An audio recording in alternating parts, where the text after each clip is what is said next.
बिस्मिल्लाहिर्रहमानिर्रहीम। अस्सलामुअलैकुम नाज़रीन कराम, नई वीडियो में आपको खुश आमदीद कहते हैं।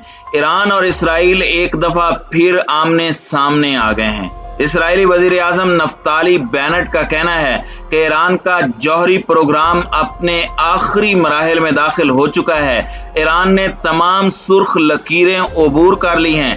अब इसराइल ईरान को भारी हथियारों के साथ जवाब देगा, जबकि चीन का कहना है कि इसराइल और अमेरिका ईरान के खिलाफ कोई भी जारहाना कदम उठाने से बाज रहें। कोई भी गलत कदम मशरिक़ वुस्ता में बड़ी जंग के शोले भड़का सकता है। दूसरी जानिब अमेरिका और इसराइल के दरमियान ईरान के जौहरी प्रोग्राम को लेकर खुफिया मीटिंग की गई है, जिसमें प्लान बी तरतीब दिया गया है। वो प्लान बी क्या है? ईरानी सुप्रीम लीडर का नया ऐलान क्या सामने आया है? इस पर हम आज की वीडियो में बात करेंगे। ताहम वीडियो की तफसील में जाने से पहले चैनल पर नए आने वाले दोस्तों से गुजारिश है कि हमारे चैनल को सब्सक्राइब कर लें, बेल आइकन पर क्लिक कर लें, ऑल नोटिफिकेशंस को ऑन कर लें, ताकि हमारी नई आने वाली वीडियोस आपको बर वक्त मिल सकें। नाज़रीन कराम, इसराइली वज़ीर आज़म नफ्ताली बेनेट ने कहा है कि ईरान ने अपने जौहरी प्रोग्राम में तमाम सुर्ख लकीरें अबूर कर ली हैं। उन्होंने इस अज़म का इजहार किया है कि इसराइल ईरान को जौहरी हथियार हासिल करने की इजाज़त नहीं देगा। अक़वाम मुत्तहिदा की जनरल असम्बली में अपनी पहली तकरीर में बेनेट ने कहा कि ईरान ने मशरिक़ वुस्ता में जौहरी छतरी तले गलबा हासिल करने की कोशिश की है। इसकी जौहरी सरगर्मियों को रोकने के लिए मजीद ठोस और मरबूत बैनुल अक़वामी कोशिशों की ज़रूरत है। लेकिन उन्होंने इसराइल की जानिब से ईरान के खिलाफ अपने तौर पर कार्रवाई के इम्कानात का भी इशारा दिया है। सिहूनी रियासत के लीडर माजी में भी ईरान के खिलाफ कार्रवाई की बार बार धमकियां देते रहे हैं। बेनेट का कहना था कि ईरान का जौहरी प्रोग्राम फैसला कुन मरहले में दाखिल हो चुका है। इसने हमारी रवादारी भी मुतासिर की है। महज अल्फाज से सेंट्रीफ्यूजिस की हरकत को नहीं रोका जा सकता है। इंतहाई दाएं बाजू के सियासतदान नफ्ताली बेनेट जून में इसराइल के वजीर आज़म मुंतखब हुए थे और इंतहा पसंद बनियामीन नेतन्याहू के 12 साला इक़्तिदार का खात्मा हो गया था। बेनेट अब ये चाहते हैं कि अमेरिकी सदर जो बाइडन इसराइल के इलाकाई दुश्मन ईरान के खिलाफ सख्त मौक़िफ़ इख्तियार करें। वो 2015 में ईरान से तयशुदा जौहरी समझौते की बहाली के लिए नई अमरीकी इंतजामिया के कोशिशों के भी मुखालिफ हैं। बाइडन के पेशरो सदर डोनाल्ड ट्रंप 2018 में इस समझौते से दस्तबरदार हो गए थे।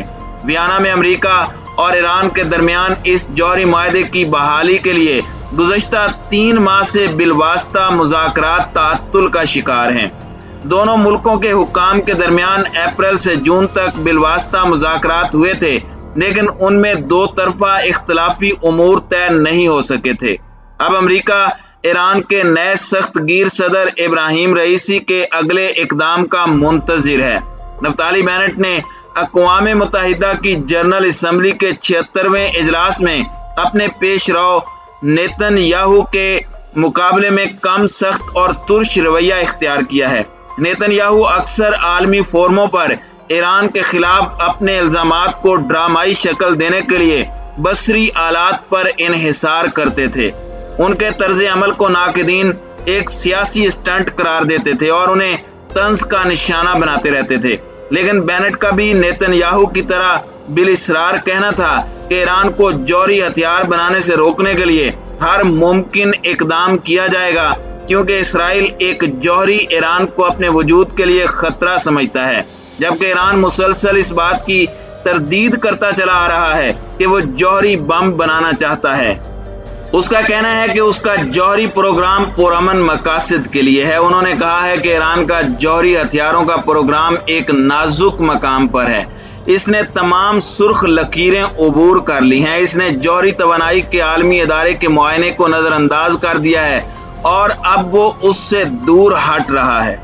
दूसरी जानिब इसराइली अखबार टाइम्स ऑफ इसराइल की वेबसाइट के मुताबिक रवां माह के दौरान में अमरीकी और इसराइली कौमी सलामती के जिम्मेदारान का एक इजलास मुनक़िद हुआ। इजलास में ये बात ज़ेर बहस आई कि अगर ईरान जौहरी मुआहदे की तरफ वापस ना आया तो ऐसी सूरत में क्या किया जाना चाहिए। ویب سائٹ نے بتایا کہ مذکورہ خفیہ بات چیت میں غیر مقررہ پلان بی پر توجہ مرکوز رہی۔ اسرائیلی ذمہ داران کے حوالے سے بتایا گیا ہے کہ رواں سال جون میں نفتالی بینٹ اور نئی اسرائیلی حکومت کے اقتدار سنبھالنے کے بعد خصوصی دو طرفہ تذیوراتی گروپ کا یہ پہلا اجلاس تھا۔ اس گروپ کا مقصد ایران کو جوہری ہتھیاروں کے حصول سے روکنے کے لیے دونوں ممالک کے بیچ تعاون ہے۔ امریکی ویب سائٹ ایکسیوس بھی تصدیق کر چکی ہے کہ امریکہ اور اسرائیل کے درمیان تقریباً 2 ہفتے قبل خفیہ بات چیت ہوئی ہے۔ بات چیت میں پلان بی زیر بحث آیا، جو جوہری مذاکرات کے دوبارہ شروع نہ ہونے کی صورت میں ممکنہ طور پر نافذ ہوگا۔ امریکی ویب سائٹ کے مطابق مذکورہ خصوصی اجلاس ویڈیو کانفرنسنگ کے ذریعے ہوا۔ اجلاس کی قیادت امریکی قومی سلامتی کے مشیر جیک سلیوان اور ان کے اسرائیلی ہم منصب یول ہولات نے کی۔ دوسری جانب امریکی اسرائیلی بحریہ کے حال ہی میں ریٹائر ہونے والے کمانڈر ایلی شارویت نے انکشاف کیا ہے کہ ان کے ملک نے بحر احمر میں اپنی سرگرمیوں میں بڑے پیمانے پر اضافہ کر دیا ہے۔ اس کا مقصد اسرائیلی بحری کارگو کے لیے بڑھتے ہوئے ایرانی خطرات کا سامنا کرنا ہے۔ امریکی خبر رساں ایجنسی کو دیے گئے انٹرویو میں شارویت نے کہا کہ اسرائیل کے اقتصادی اور سیکیورٹی مفادات کے تحفظ کے واسطے اسرائیلی بحریہ ضرورت پڑنے پر کہیں بھی ضرب لگانے کی قوت رکھتی ہے۔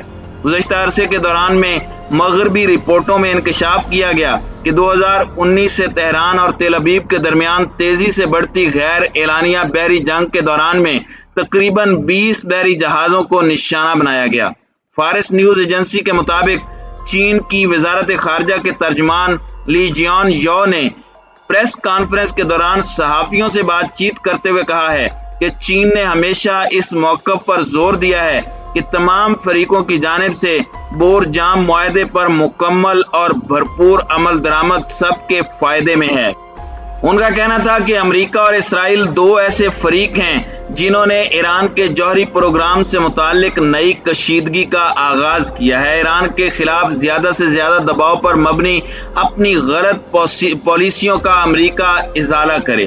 امریکہ ایران کے خلاف عائد تمام پابندیاں ختم کر دے اور جلد از جلد مذاکرات آگے بڑھانے کے لیے مؤثر اقدامات انجام دے۔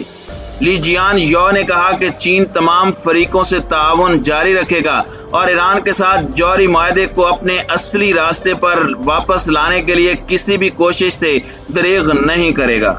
ناظرین اکرام، دوسری طرف امریکی صدر جو بائیڈن اور ان کی کابینہ کے دیگر افراد واضح کر چکے ہیں کہ وہ بور جام میں اس غرض سے واپس آنے کا ارادہ رکھتے ہیں کہ اسے ایران کے خلاف محدودیتوں کو زیادہ کرنے اور عرصہ دراز تک قائم رکھنے کے لیے استعمال کر سکیں۔ اگرچہ امریکی حکومت شروع سے ہی اس بات پر زور دیتی آئی ہے کہ بور جام میں واپسی کے لیے کوئی شرط پیش نہیں کرنا چاہتی، لیکن اس کے لیے کوئی مؤثر اقدام انجام نہیں دیا۔ امریکی حکام نے ابھی تک اس بارے میں اپنا موقف واضح نہیں کیا کہ اگر مستقبل میں بھی ایران کے میزائل پروگرام اور دیگر موضوعات کے بارے میں مذاکرات ممکن نہ ہوئے تب بھی وہ بور جام میں واپس آئیں گے یا نہیں۔ اب تک سامنے آنے والے شواہد سے معلوم ہوتا ہے کہ امریکہ نے بور جام میں واپسی کو ایران کی جانب سے مستقبل میں دیگر موضوعات پر مذاکرات انجام دینے کے وعدے سے مشروط کر رکھا ہے۔ حال ہی میں اسلامی جمہوریہ ایران کے سپریم لیڈر آیت اللہ علی خامنئی نے بور جام معاہدے سے متعلق امریکی پالیسیوں اور اقدامات کے بارے میں کہا کہ امریکی حکمران پابندیاں ختم کرنے کے زبانی وعدے تو دیتے ہیں لیکن ان پر عمل پیرا نہیں ہوئے اور نہ ہی ہوں گے۔ مزید برآں وہ یہ شرط بھی لگا رہے ہیں کہ اس معاہدے میں یہ بات بھی شامل کر لی جائے گی کہ مستقبل میں بعض دیگر ایشوز پر بھی بات چیت کی جائے گی، اور اگر ایسا نہ کیا تو ہم معاہدہ نہیں کریں گے۔ اسلامی جمہوریہ ایران کے سپریم لیڈر نے مزید کہا کہ وہ معاہدے میں اس بات کو شامل کر کے بور جام معاہدے ہمارے میزائل پروگرام اور خطے میں ہماری سرگرمیوں میں مداخلت کا بہانہ فراہم کرنا چاہتے ہیں، اور اگر ایران ان موضوعات پر بات چیت کرنے سے انکار کر دے تو وہ یہ شور مچا سکیں کہ ایران نے معاہدے کی خلاف ورزی کی ہے۔ سپریم لیڈر آیت اللہ علی خامنئی نے اسرائیل کو بھی وارننگ دیتے ہوئے کہا کہ اسرائیل نے کسی بھی ممکنہ جارحیت کی طرف قدم اٹھایا تو ایران اس کا منہ توڑ جواب دینے سے گریز نہیں کرے گا۔